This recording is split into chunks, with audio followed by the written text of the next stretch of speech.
A stunning intelligence revelation is sending shockwaves through Europe and NATO.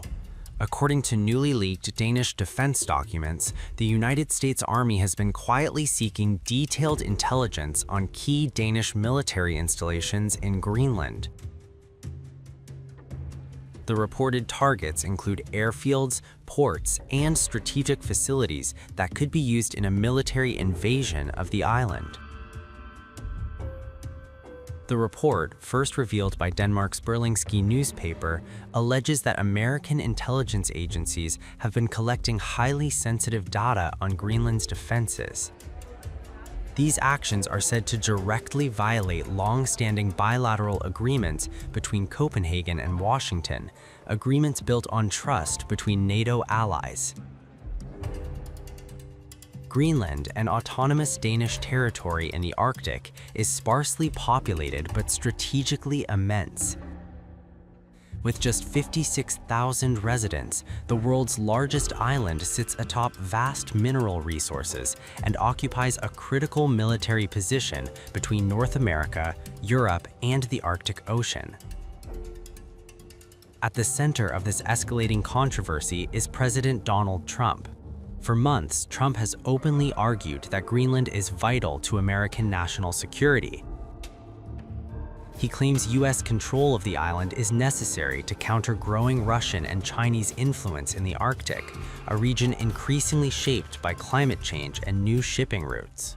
And I may do that for Greenland too. I may put a tariff on countries if they don't go along with Greenland, because we need Greenland for national security. So I may do that. I'll give you a little, I'll take you out of that. In fact, that'll end up being the story. But actually, this is a much bigger story because we're reducing healthcare by numbers that you haven't seen.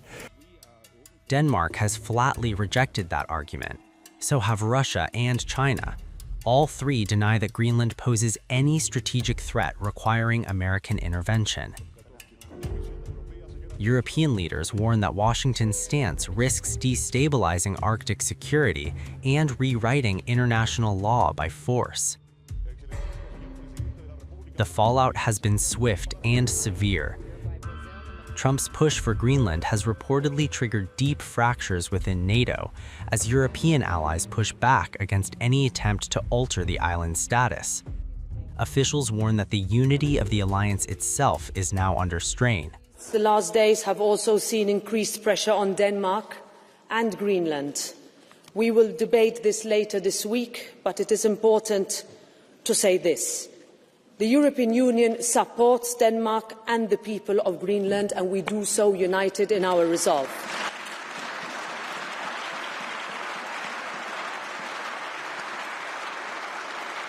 The measures threatened over the weekend by the United States administration will not help improve security in the Arctic. In fact, they risk the opposite. Greenland and Denmark have both made clear that Greenland is not for sale and that their sovereignty and territorial integrity needs to be respected. That fact will not change. When we welcomed the Prime Minister of Greenland to this chamber only a few months ago, we told him that when the people of Greenland look to Europe, they will find understanding and partnership. I reiterate that now. Because, friends, I know many here believe in the transatlantic relationship, in our partnership with the United States. I know many people in the US share that belief too. We understand the need for Europe to take on more responsibility when it comes to defence and security, including doing more to protect the Arctic.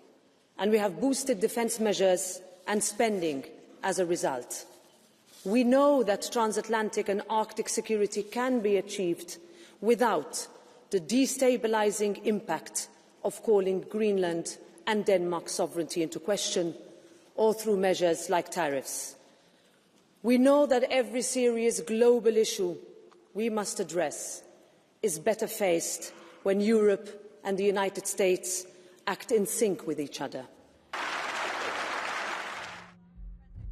In a dramatic escalation, the White House announced new tariffs on 8 European NATO countries. The list includes Denmark, Norway, Sweden, France, Germany, the United Kingdom, the Netherlands, and Finland. These nations had sent symbolic military contingents to Greenland just days earlier, a move Washington interpreted as resistance to Trump's ambitions. Analysts now say the intelligence gathering may signal something far more serious. Danish authorities are said to be alarmed, fearing the surveillance could be linked to political coercion or even preparations for the use of force. The concern is not hypothetical. Greenland's infrastructure is limited, and control of its airfields and ports would be crucial in any military operation. Intelligence on those locations would provide a strategic blueprint for rapid deployment in the Arctic. Denmark's foreign minister, Lars Løkke Rasmussen, has broken his silence on the scandal. Speaking to the Wall Street Journal, he delivered a stark message to Washington, saying he was deeply worried and reminding allies that friends do not spy on friends. We are absolutely certain of that, is that if we don't provide a strong response, we'll inevitably send a signal of weakness. I was in Washington last week and I actually had a meeting with his vice president. I felt that was as close to Trump as one could possibly get, at least for me.